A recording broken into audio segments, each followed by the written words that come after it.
Randy and I, we do these rabbit hole things. It's funny how many friends I have that like to be up at 2 in the morning and talking, going into rabbit holes. And the irony is, as I say 2 in the morning, Randy's 3 hours ahead of me in Florida. So it shows you when we talk about burning the midnight oil. So I guess my favorite way to introduce Randy is this. I've always been a feel guy. I love feel. I'm an instinct guy. If we go back to Steve's talk at 12 today, we talked a lot about feel and personal preferences. But I've learned that I need to, I don't like talking pitching mechanics much. As you may know, if you follow us, I'm way more in athleticism and feel. And what I love about Randy is he's got great feel, but when I have to ask a question about why are we not loading off the back leg? Why are people shuffling? When I want to get into the technical parts, long toss, Randy taught me a word a long time ago, variability with release point. When I was first pushing long toss, I heard so many people say, so many pitching coaches at all levels, yeah, but you're changing the release point when you start throwing uphill, which of course we want to happen for variability. But Randy has done so much to help me put a lot of science to what I've always felt is right with my core of my soul. So I am indebted to Randy for how much he's taught me. For those of you that are on this call, I assure you it's going to be a treat.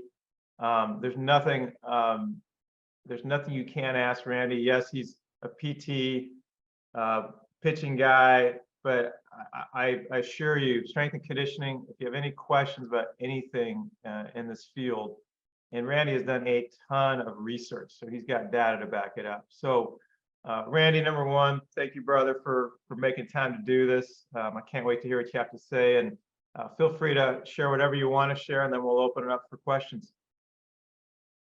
Sounds good. Well, thank you. Great you had Steve on. A lot of people don't know this, but I had Steve out when we were back in the 900 square foot little strip mall in like 2012.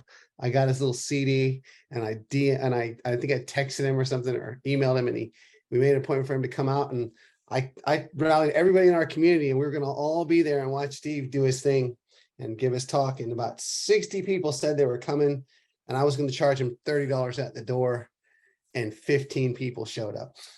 So I had to cover the balance. And it was good. He's really brilliant though.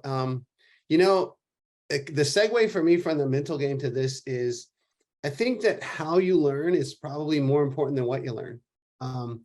And what the research really shows is that when you learn skills implicitly without a lot of words and thoughts, that you just let them come to you naturally through this implicit learning that we implement in our place, a multitude of studies have shown that those skills withstand psychological pressure better than when you learn them explicitly with like sort of robot mechanics and thinking about what your body's doing, like internally focused on what your body parts are doing rather than externally focused on the goal of the activity. And that's been really helpful, for guys, because it's really helpful you're able to be in the moment when you don't have to think about what your body parts are doing, and some people call that feel.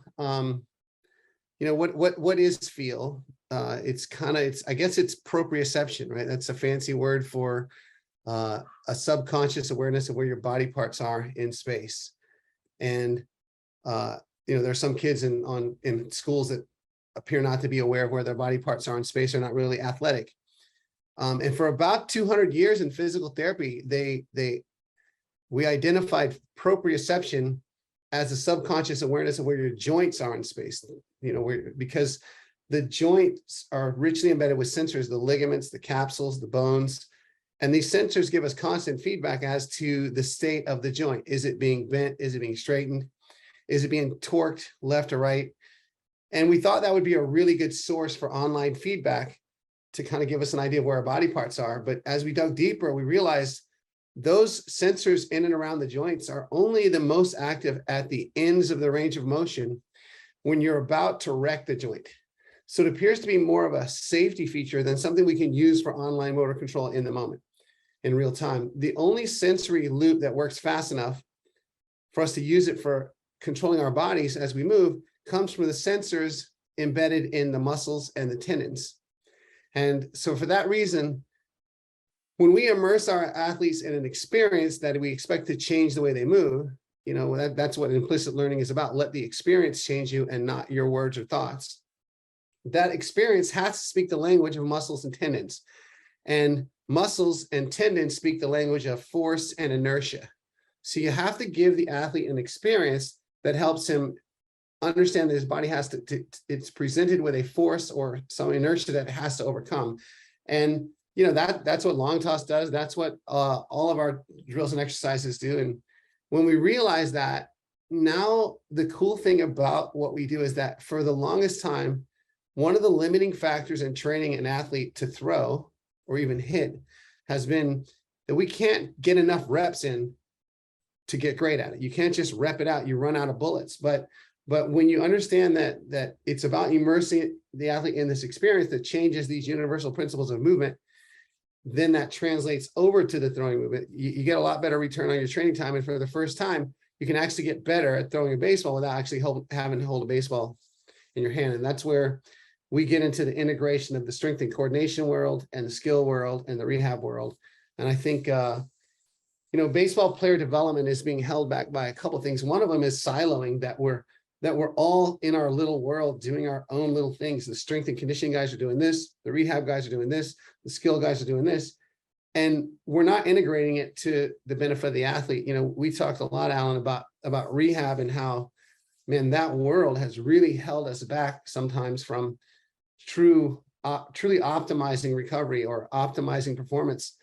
And so I think if we could just all kind of integrate that and get on the same page and understand that when you're in the gym doing a lift or a shake in a water bag, you're getting better at throwing. And when you're in rehab doing an exercise because you might have been injury recovering, you're getting better at throwing. And when you're throwing, you're getting better at throwing. Everything has to kind of integrate. We only get 86,400 seconds in every day. We have to make our 86,400 better than everybody else's. And that's been really cool to watch that happen when you realize you can integrate and you really get a better return on your investment in the gym and on the training floor than just either going and doing a bunch of deadlifts and squats or just trying to rep it out with throws. And so, I mean, we don't want to rep out throws that aren't good, that you're not throwing well, that you're not mechanically sound. And so I think player development is being held back by a couple of things though right now. And one is these data-driven inferential leaps. Okay, I'm all about science and data. We have hundreds of thousands of dollars of technology in our gym that will tell us what to do.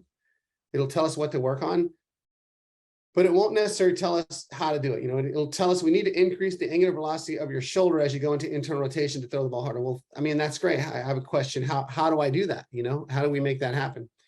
And the other inferential leap that we make is that we have sensors that we put on the body and we take all this information and we use motion capture sensors, for example, and we make the inferential leap that what the sensor is telling us is what is happening in the body. And as my friend Franz Bosch says this all the time, one of the problems we run into with biomechanics is there's just not a lot of bio in it. It's just not, it assumes that we're made of metal and rivets and we're going to respond to the laws of Newtonian physics. And it doesn't account for the fact that we are living, breathing tissues in our bodies that are alive and adapt to every single stress that we put on it at every given moment in time, and not always the same way. And so we can't put a sensor in every muscle and look at timing and synchronization and synergy and things like that. We'll never measure that. And the assumption is if we get this large sample size and we run a lot of guys through these motion capture studies, then we can get a range in which everybody should fall. And you can say, well, okay, this is creating this much torque on your elbow, so it's not safe. And it's really not true, because if your muscles are timed just perfectly, 70 Newton meters of torque on one guy's elbow might be devastating. And on the other guy, if he can time up the muscle contractions to stabilize the joint at the right moment, then it could mean nothing. And so I think it might be good for comparing one athlete to the same athlete another day to give us ideas and red flags, but to take this idea that we're going to find this large sample size and have everybody squeeze into this range of data that we have to have. Every major league report I get on our guys that come back, you know, they say, or a minor league report, they'll say your movement, your angular velocity of your hip is this, and the average major leaguer is this, and we're trying to make this emerging talent equal what those guys do. And so we make this inferential leap. And the problem is when you keep making that sample size bigger, if you start with the flawed assumption, and the flawed assumption here is that the muscles, the sensors are telling us what the body's doing. When we enlarge in the sample size, we don't dilute out all the variability like everyone believes you do. You actually make the error worse. Every time you add a person to the population of the study, you make the error worse. You just keep expanding the mistake that you're making. And so I think we might be going down the wrong path with that. I think who knows, we might be a century away from being able to know what the muscles and the timing and sequencing and synergy of that are. I think we got to keep heading in that direction. But to say that everything's going to be digitized in our generation or the next one, I think is an overreach. I don't think it's going to happen. I don't think we're going to get enough good information from that, and it won't account for self-organization and the ability for the body to adapt to every stress, and the fact that it does it differently every time, you know. So the other thing I think is holding us back is the survivorship bias. We're the current model for player development in every sport is we're going to take the elite of the elite. We're going to break down the infinite details of their mechanics. And I know that you don't like to talk about mechanics, and I don't like to either, Alan. I like to talk about movement. I like to talk about overarching principles, but the specifics of the mechanics kind of annoy me. Okay. Because they all do it a little different, right? And we look at big leaguers and we say, look at, this is what the big leaguers do. And so we try to get emerging talent and amateurs to mimic that. And millions have tried and millions have failed, you know? And I think we're getting stuck by the survivorship bias in that maybe those guys that do it in the big leagues, not all, but maybe not all of them are doing it in the most efficient or the best way possible.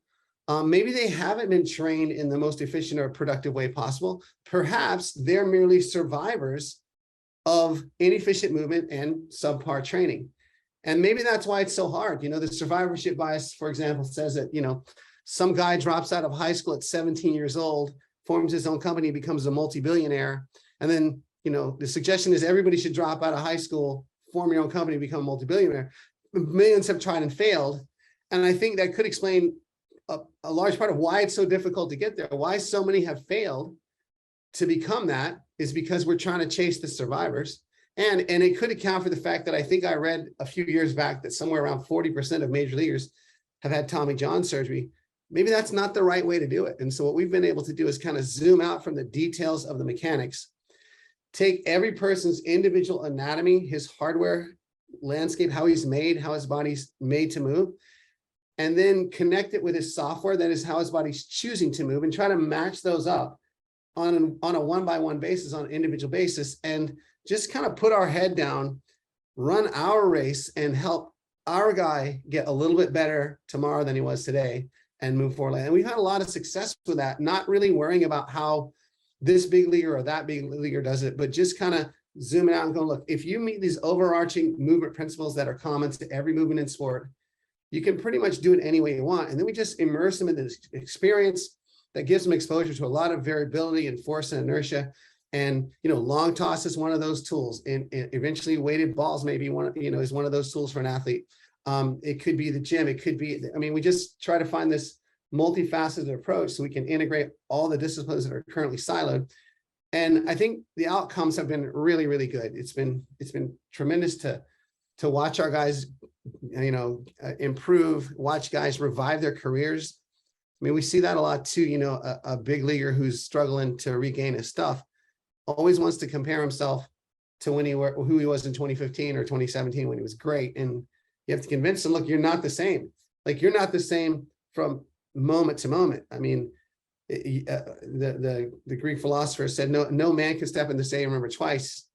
Either the man changes or the river changes constantly.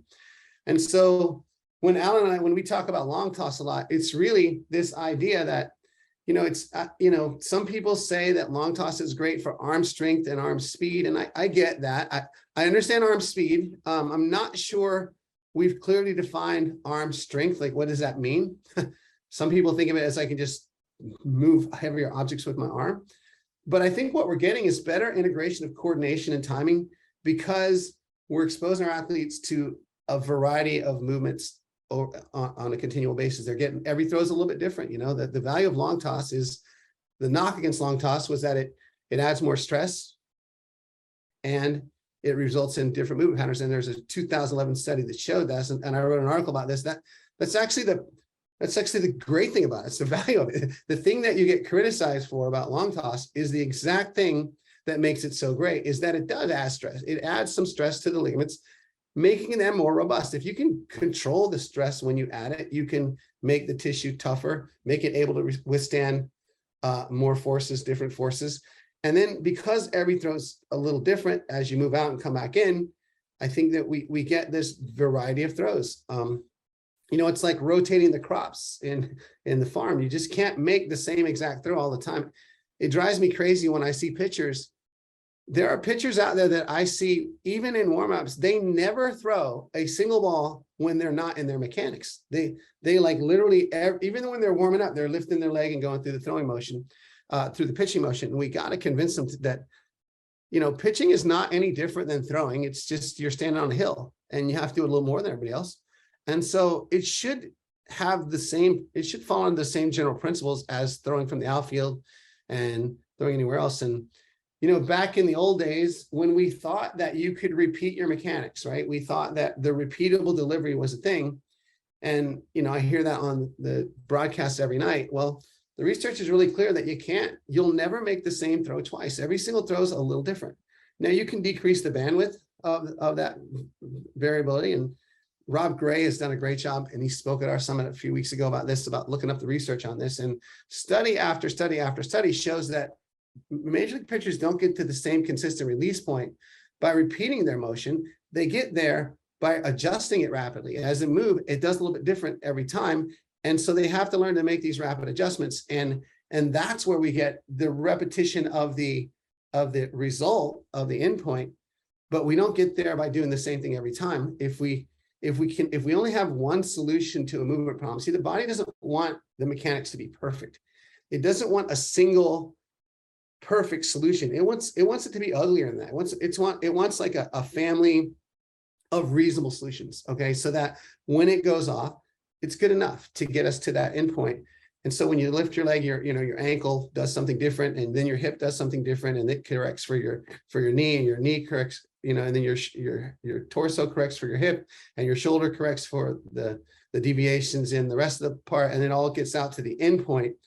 And it's that covariation that really matters, that ability to make those adjustments. And the research shows that the most important part of that covariation comes from the lower half.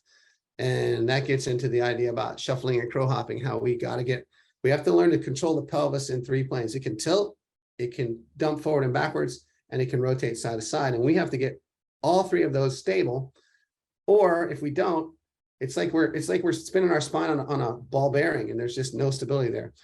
And by exposing it to a variety of forces, it learns to control in all planes of motion that we need it to control in, to set the platform to transfer all the energy up the chain. And so I think that using a lot of variability in throwing and trying to just look at these overarching principles and just immersing our athlete in that process.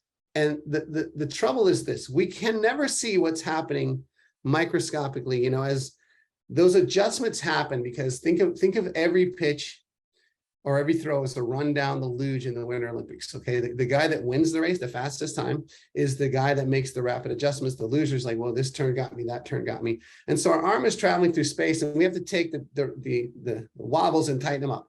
Now you take that metaphor to your whole body. Every time our guy moves, the body's doing this, and we got to teach it to get it back on course.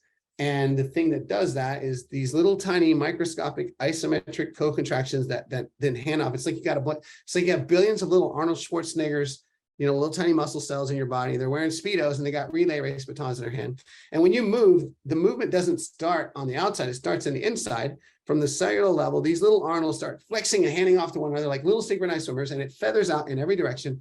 And when you do it well, when the synchronization is there, the luge stays on track, and you throw hard, you throw far, you throw accurate, you throw safe, you throw with nasty stuff. If you've ever thrown slow, wild, or hurt, then you just didn't recruit the muscle contractions that had to get your luge back in the center.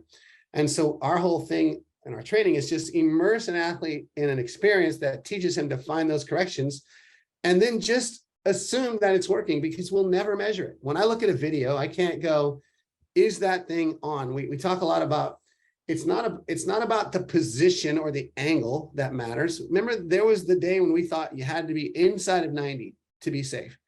Well, there are lots of guys now that are out here and they're okay. And some guys are in here and they're okay.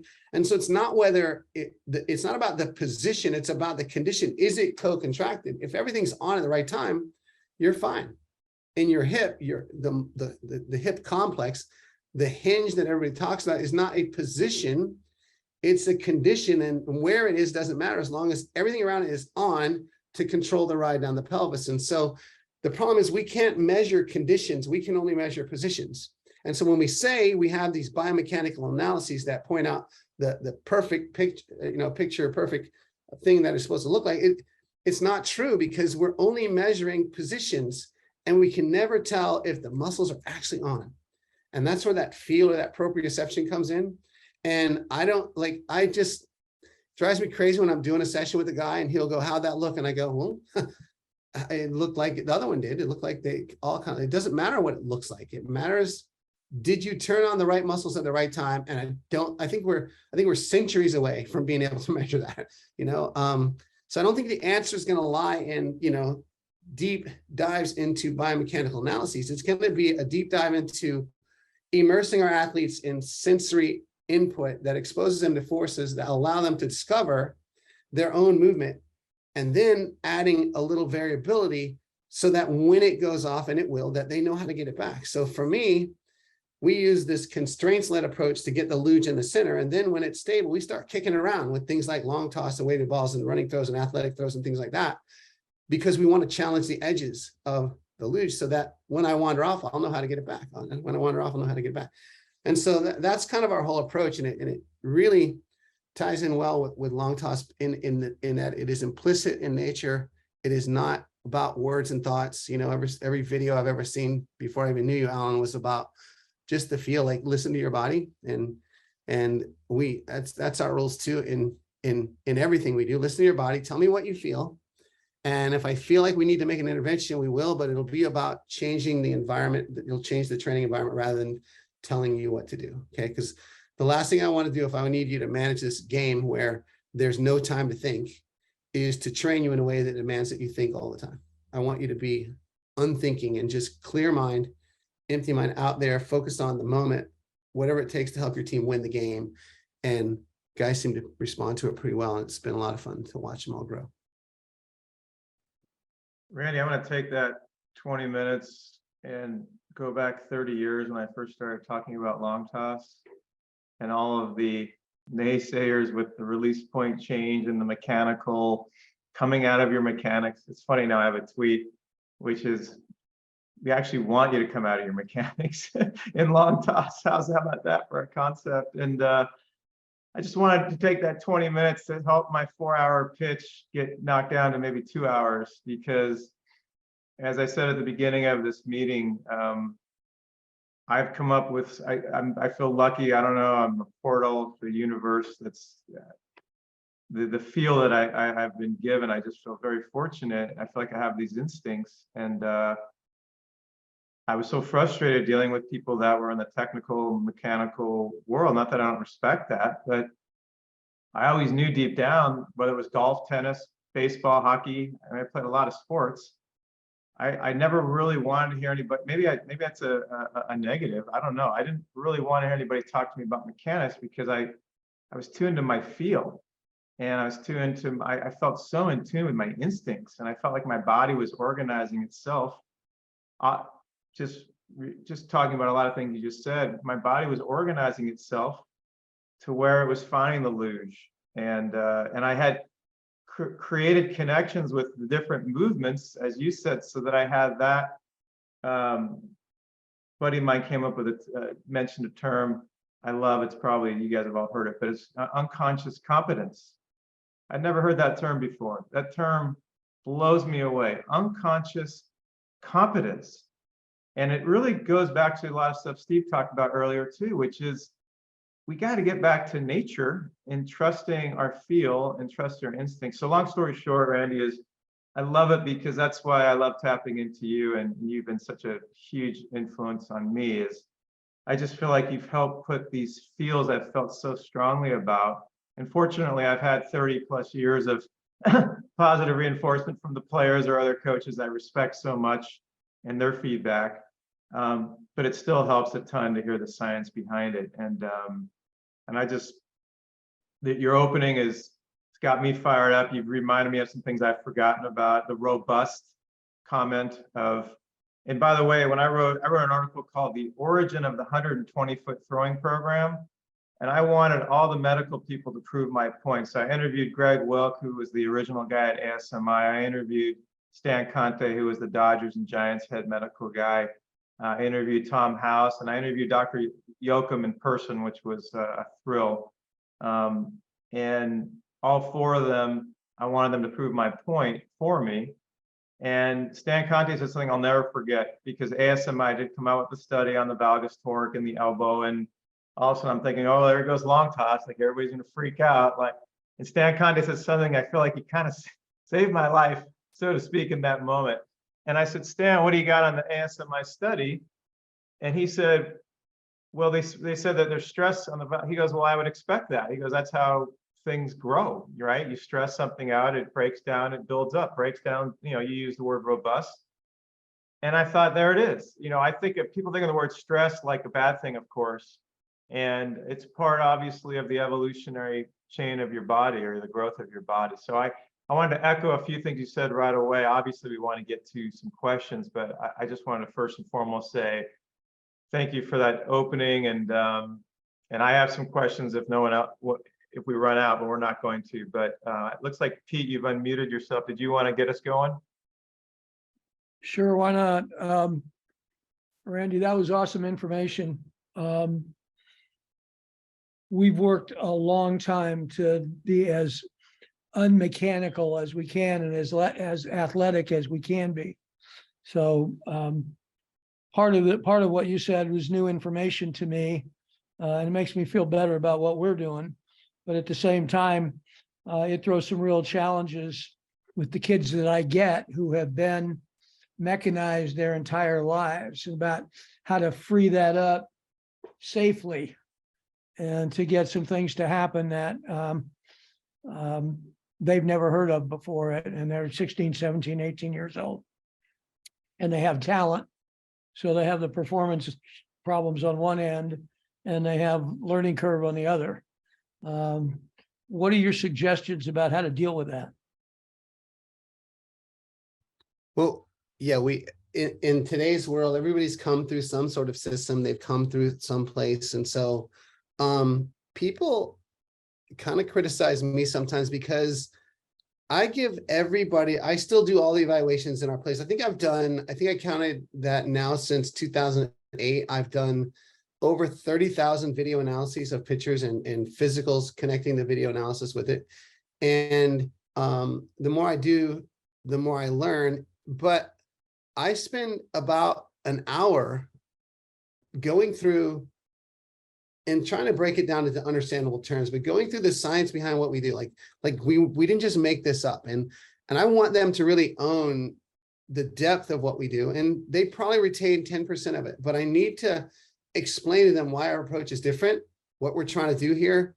And so I think that today's player gets accused of being lazy, being entitled, being disinterested and easily distracted. And I don't see it at all. I work with thousands of players every year, and I see a group of players who've been exposed to more information than ever before in the history of the game. And so one thing we have to do is help them increase the acuity of their BS meter. Like, here, this is what we do. This is our process, right? And I need you to understand, you're going to see a lot of stuff out there, and some of it's good, and some of it's garbage, but I want to get them so well grounded in what they do and what we do that they can kind of sift through and take what they need. And then the other thing it does for us is I kind of am over this idea. I hear this a lot. Like, I used to be really empathetic and sympathetic about this, but a guy would leave us and go away to school or whatever. And I'd say, he'd come back later and I say, how'd it go? He goes, oh, I was doing really good. And then, halfway through the fall, my coach made me do this and it really messed me up. I'm like, I used to think, oh, that's too bad. I'm sorry that happened. Now I'm like, dude, if you're going to get coached the rest of your life, right? If you're so bad at what you do that a coach can screw you up, then you don't know what you do. Like, we got to get so good at what you do and what we do that even if I tell you something I could tell you to stand on your ear and throw it with your left toe for 3 weeks and it would be okay. Like you'd be fine because your body, and it might be good because it was something different, you know? And so when I educate them and they get where they are, where they really kind of get what we do and get the buy-in, it's a little bit tough because in the beginning, they're so ingrained into sets and reps and how many of this and how many of that. I want to just run my rigid program. And in the beginning, I kind of hold their hand a little bit through it and go, you're going to do this many and this many. And then we kind of back away and let them be free to express and let them experiment and give them a lot of fun, different activities to do. And they like it. Our experience has been liberating for them. They're like, oh, wow, great. Nobody's standing over my shoulder telling me to get my elbow up and stay back and I'm flying open. And so I think a lot of education of the player is really important. I think that they're way smarter than we give them credit for. And they don't mind working hard. They just don't want to work hard on what they think is stupid stuff. And if we can't convince them that there's reason behind it and it makes sense, then they're not going to buy into it. And so I think a lot of it is just the initial, spend the time educating on that, on what our process is and how we got there. Understanding that, as you know, they pay me to come and they're wide open to every idea I have. If I'm a field coach or a coach at university or a high school, they didn't choose me, you know, they didn't necessarily choose my program, and they're kind of going to be resistant to it. And so I got to kind of convince them that we're going to work together, that I'm going to, you know, I'm going to take what you do and help you make it better if we can. And, you know, in that case, and especially in the beginning, less is more. Just, you know, if the guy's performing great, I just kind of let him go. You know, my ultimate metrics are target, hit, stuff, pain, and dudes going back to the dugout. If those are good, you just be you, you know. But if they're faltering a little bit, then I'll be, all right, let's see if we can help you understand why this process might not be working for you or why we don't. So I hope that helps answer the question a little bit. It does. Thanks. Sarge, hand up. Well done. Like a true Marine. Thanks. Hey, Randy. I sent this last year one of my kids down to see you. His name was Tyler Martini. I'm up here in Chicago, and his dad got me an autographed baseball from you and the staff there, which is up on my wall. I can see it from where I'm sitting in bed right now. Can we get the Arm Pain Assassin app back, please? And that's a question. Question okay. number one. Question number one. Question number two. Is it muscle memory or is it a conditioned response? Okay, so for the first question, first of all, I'm honored, I'm flattered, and you know, to no end. When I started doing this thing in 2000, I was just a dad trying to help his kid. And we started out of the back of my truck, meeting kids at Little League parks, and 2 people turned into 25. And then I decided I needed to probably get a place. And we had 900 square feet. Now we have 21,000 in this 3-acre lot that we're in. It's incredible how far we've come. And it's because of people like you and people like Tyler who have kind of believed in us enough that it was for people basically that the status quo wasn't working. It just, the same old wasn't getting anybody better. And so we had to change. And that's what it was with my son. We were doing everything that everybody said we were supposed to do, and he still wasn't performing at the level he needed to. And so we just went on this quest to figure out some new stuff. So the Arm Pain Assassin, I can't believe that's a throwback, man. That was, yeah, that was an app that we made, which showed like, if you have pain here in this area of your body, these are all the possible contributors mechanically, and here's all the possible contributors from the physical standpoint. And it was really cool. First of all, keeping up with me and my brain was hard because I changed my mind on stuff all the time. I learned something new and I go, well, that's not quite accurate. I've written, I think I'm going on my 11th book about baseball training that I've written. And every time right when they publish, I have to finally just publish them and hope they're good enough. But as soon as I publish them, I'm like, man, I wish I'd have done that different. I learned something new. I wish I could add that or something. And so it's constantly evolving. But there are a couple of problems with the Arm Pain Assassin app. One was on your phone. I can't remember who pointed this out to me, but Arm Pain Assassin, I guess, was too long. And so the icon on everybody's phone read Arm Pain Ass, which was weird. Okay. But the other problem was we had to keep paying, you know, Apple and whatever to upgrade that. Every time they have an upgrade, we have to have an upgrade. And we're like, man, we spent so much money on this thing anyway. and it was a cool thing, but we just, we wanted to redirect our resources because it was hard to manage that. So I would love to get it back, but it would cost a lot to get that back. It was fun to do it, but we realized pretty quickly that maintaining an app is not as easy as it sounds, man. It's really tough. So we kind of do that with our satellite program where, we kind of have a library of videos our members can access, like 307 different instructional videos. And then what do we do about it? So it was cool. But also I realized too, that was sort of a linear, even though it had a lot of tentacles to it, it was somewhat linear approach, because it's like, these are the things that could be contributing to your problem, but not always, And the more I learned, the more I realized, wow, I was really thinking sort of reductionist there, where if you have this or this, even though I had a list of things that could be the problem, it was still a little bit linear, and it's a lot more in flux than that. And so, yeah, that was tough to mention. What was the second question? The reason I asked you about the arm pain assassin, that's how I learned about you years ago.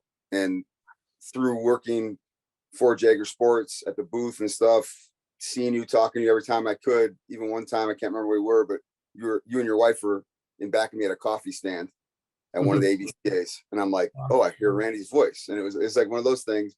So I appreciate Alan. He knows this. I appreciate you. The second part of the question was, is it muscle memory or is it a condition response? That's a great question. The answer is neither, really. Okay. Muscles don't have memories.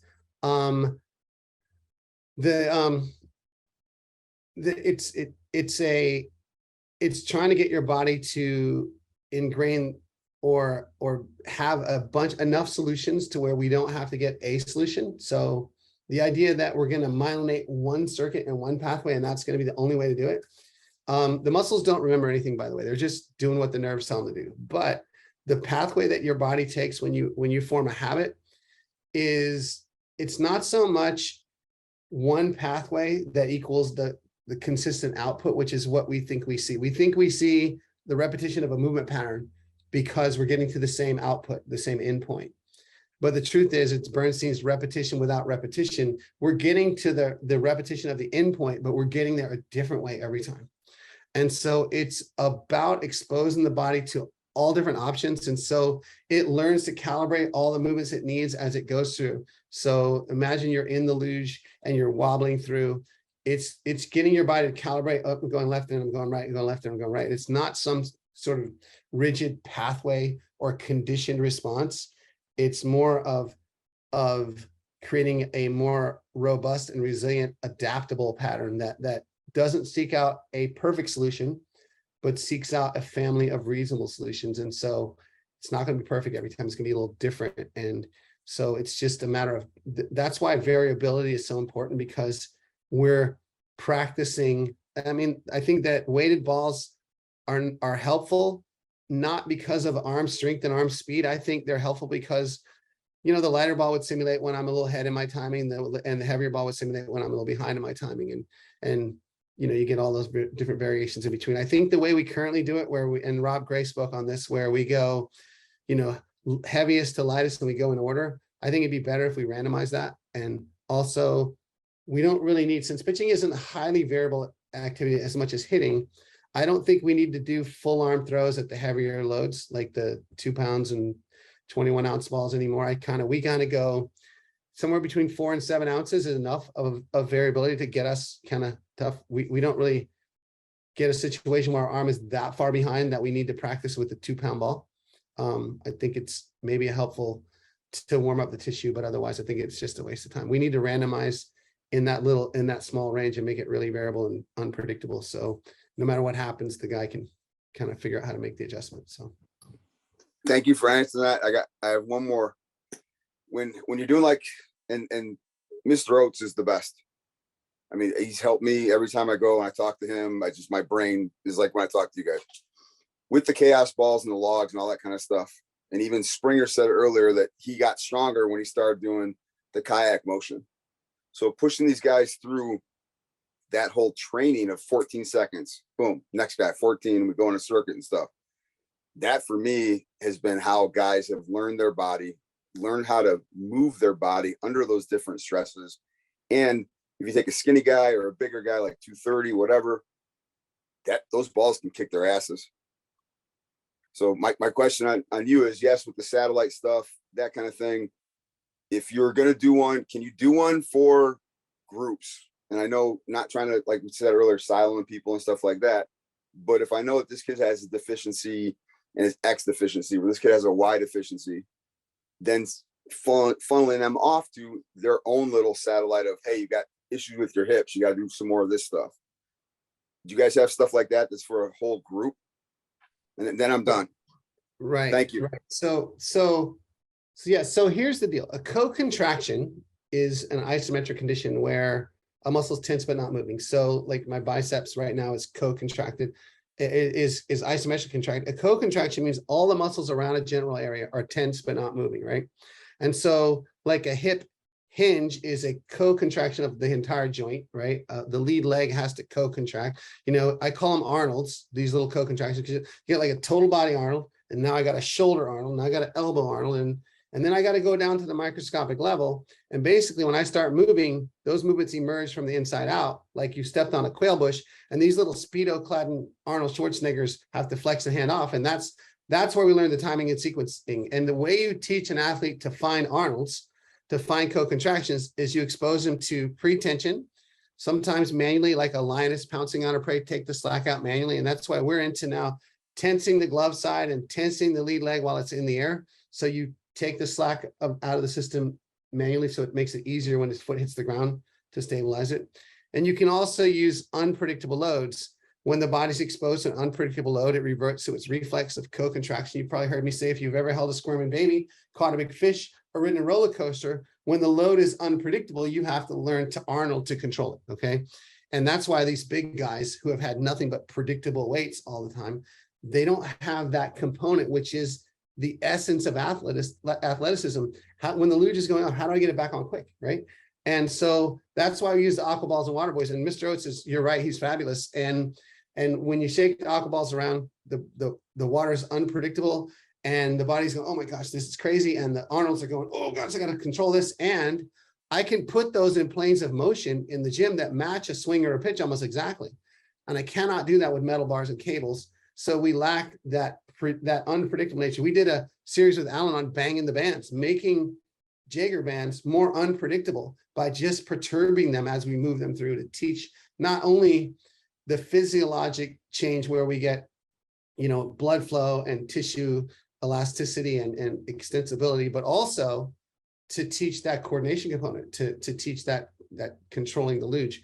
And then the third way is time pressure. When the body doesn't have time to organize it, it co-contracts. If you just think about your fight or flight response when you're scared or startled, I don't know what I have to do, but I got to get the slack out of the system. And that's where those superhuman workouts that we started way back when we had the arm pain assassin app move really fast in these planes of motion that match a pitch almost exactly, or at least a component of the pitch. And what we were doing is exposing our athletes to time pressure that was forcing them to find these little co-contractions. We used to call these kids fast twitch and slow twitch, you know. The unathletic kids can't recruit their Arnolds quick enough. The athletic kids can. I think we've known for quite a while, everybody's got the same amount of fast twitch and slow twitch. It's not that we recognize as athleticism.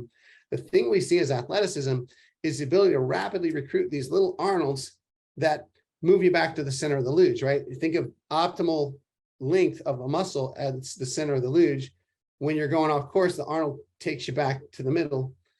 It's kind of an oversimplification, because if you're on the edge and you're in a like you're off of, you know, on the edge of your skis and you're Arnold, it doesn't really bring you back to the true optimal length that your body started in. But what it does is kind of move the luge where you are. So no matter where you are, if you can find these little co-contractions, your body says, okay, we're stable and we're safe, we can do whatever we want. Okay, and there's a lot of research. It's Mark Latache is the head of kinesiology at Penn State University, and his father worked for Nikolai Bernstein, the father of mobile learning, and he wrote a series of books and really deep into something called the equilibrium point hypothesis that I won't get into. But that's really, I just took all that information and put it in probably an oversimplified nutshell. I haven't met him, but he would probably, you know, shudder or to think how I just described it. But that's the whole point, is trying to close the gap, right? when you're going off, how quickly can you close that gap and get back on course?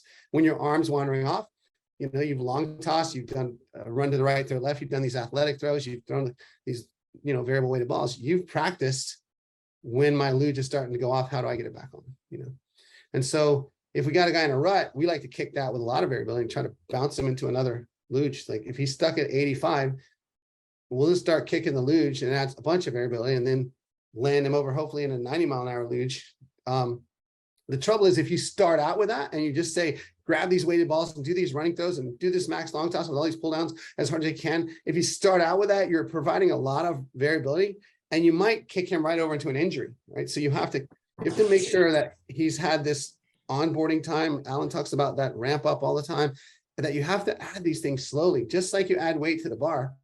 You have to add variability slowly and then check for the response. I mean, how the athlete feels is the most important thing. And, you know, we have two rules when they're learning is A, don't make it look weird, and B, don't let it hurt. Okay. Those two things. And that's what we use in rehab for those rehab throws. You know, I got that from guy Wes McGuire that used to work for me, a really brilliant guy. He said, don't make it look weird, don't let it hurt. And from there, you just listen to your body. So that's been really cool. And I just wanted Thank you to very add, much. yeah, sorry. Just wanted to add too, it's funny when you were talking, Randy, it made me think about reverse engineering in a way, because everything you were talking about is this idea of this adaptability and what is long toss, right? I mean, you're introducing, obviously, I mean, I'm speaking to the choir, but you're introducing these different movements and feel, and it speaks so highly to everything that you've been talking about.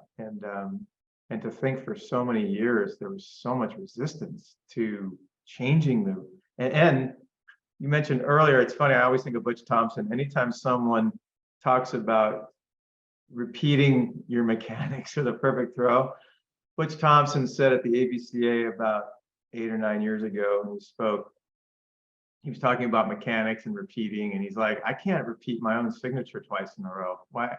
How am I going to get someone to repeat their mechanics? And yes, we all understand there's something to wanting to be consistent, but the concept to where you're so worried that you have to stay in such a structure, and that's why some of our earlier conversations helped me out so much, because I knew it through feel, but I was hearing so many voices that were saying, yeah, but, and you gave me a lot of really good insight into how this computes scientifically through the feel and through introducing, you know, this, as far as I'm concerned, variability is to me one of the most important words that I picked up from you ever in this field of throwing, pitching, life. In fact, you were actually getting me thinking about my own meditation practice, and I was starting to think about, you know, am I really doing enough variability in my practice? Because it hit me right away, like there's this obviously a major connection with everything in life. And so yeah, a couple just quick shares after that, Randy. Just love it, man. It's just awesome. Yeah, ironically, the people who are anti-workload, they're like manage workload, are also the same people saying that we should do it the same way every time. And the definition of overuse is doing it the same way every time. Yeah. If you do it different every time, it's a lot harder to overuse it than if you just do it exactly the same way every time. Yeah. And so, yeah, I think we got to get away from, it's just that whole rigid, let's repeat it until we can't get it wrong. It's just not it. We want to get it wrong a little. We want to decrease the bandwidth of wrongness. But as you said, so importantly, progressively. And reminded me of another term from one of both of our longtime friends, Ron Wolforth. And he used the term, I don't know if he got it from you or not, but this might be 15 years ago, but he used the term I'll never forget, which was blending. And same idea, this idea of variability, variance, blending, and gosh, how important it is. And yeah, I know we want to do the reps. Believe me, I used to go shoot baskets for 3 hours a day when I came home from school. Now looking back, I was doing all sorts. It's funny. I think about that as a counter argument, but now I'm going to make it as a non-counter argument, because what was I doing? I was shooting free throws, and then I'd go all around the world. I was practice shooting from all over the court. I was bouncing balls off the roof and making adjustments in midair. And I mean, I was constantly doing variability work. It was, you were getting reps in, but you weren't repeating the same. It's repetition without repetition. Yeah. Yeah. Boy, another nugget I'm gonna have to steal from you. Repetition without repetition. I mean, That's not me. That's the father of motor learning, Nikolai Bernstein, said that in the 1930s. So yeah. that was powerful. And also, I'm so glad you answered Sarge's question about, I mean, that was a very good question, Sarge, the difference between muscle memory and what was the second part? Condition response. Condition response. And that just, I think these are really important topics to hear. And I love seeing Pete, who's been in this game, is a legend, knows this game so well. And for him to hear that one line about, I think you used the cool word, Pete, unmechanic or not, whatever the term was. By the way, you made me think of, there's a book out there. I haven't read it yet. I don't know what it's about, but I think I know what it's about. But there's a book out there. I think it's a book, either that or I heard someone say it, but here is the term, the unthink. Yeah. Unthink. So we have a new theme today, Randy, because of you, unmechanic. Right. It's perfect. We've got a few minutes left here. As a reminder, some of you have been on a long time, and I am so appreciative.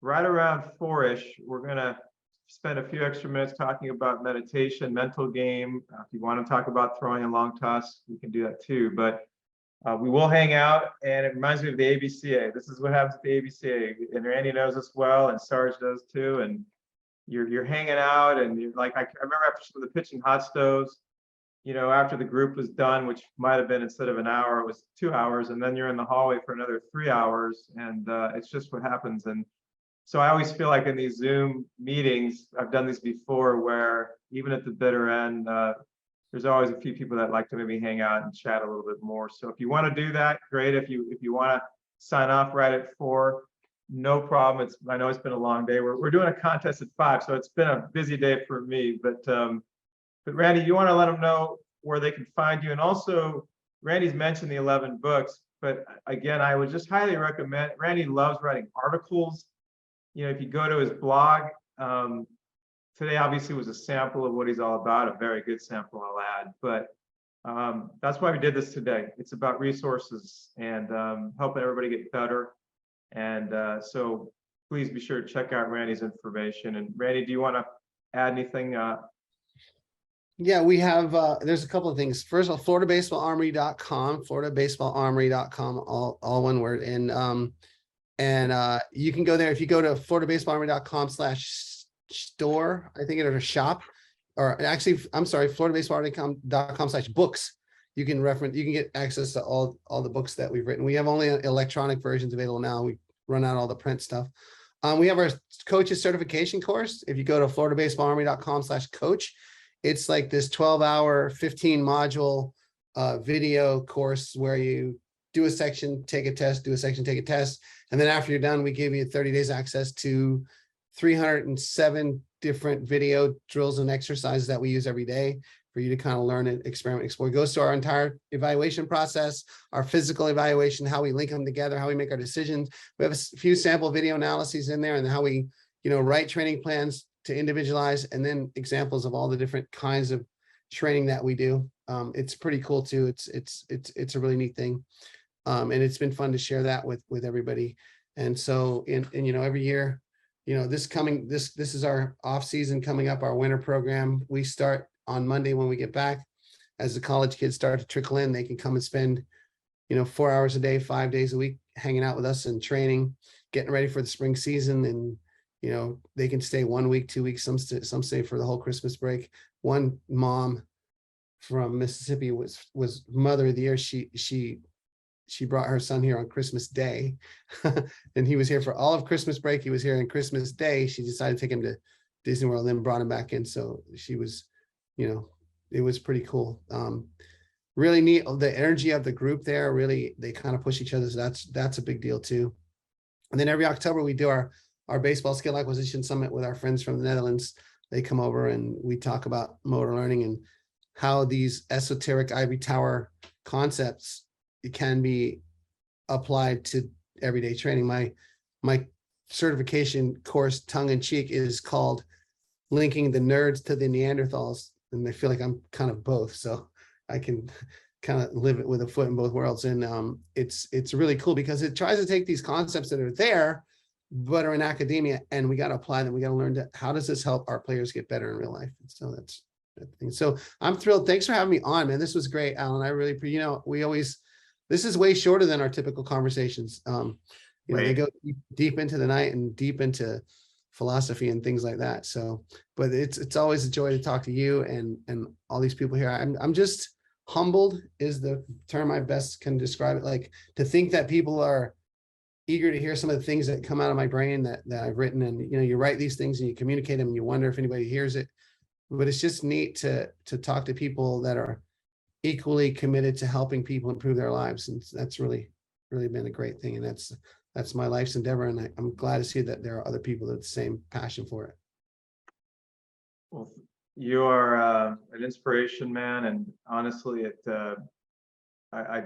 I'm wired, it's funny, I'm 4 hours in, and not to mention setup time, and couldn't feel better right now. I feel like this whole session, obviously all 4 sessions, but this session was a great way to close as far as bringing back. It's funny, we started with Steve and it brought it full circle really back to feel and awareness. And I don't know how many of the parents or kids that are on here, but I know we used to run a 6-week camp, different parts of the year. And as Randy said, there is something really magical about being with a bunch of kids that are on a mission, not to mention around really good instruction, being at Randy's place. And it's not a plug, it's just reality. If you have a kid or someone that you know of and you want to really get impacted, he's got the ranch out there in Florida, and they just built a new place. He owns his own property now. It's awesome. And I feel like, it's funny, it sounds weird, but I feel like if I was still playing, it's like, get me on a plane and I just want to kind of dive in and get on an island and get lost for a month. Randy, I can't thank you enough, man. And by all means, I look forward to our next rabbit hole because I know it's coming soon. All right. Thanks, Alan. Take care, guys. Okay, brother. Thank you. Have a great night, buddy.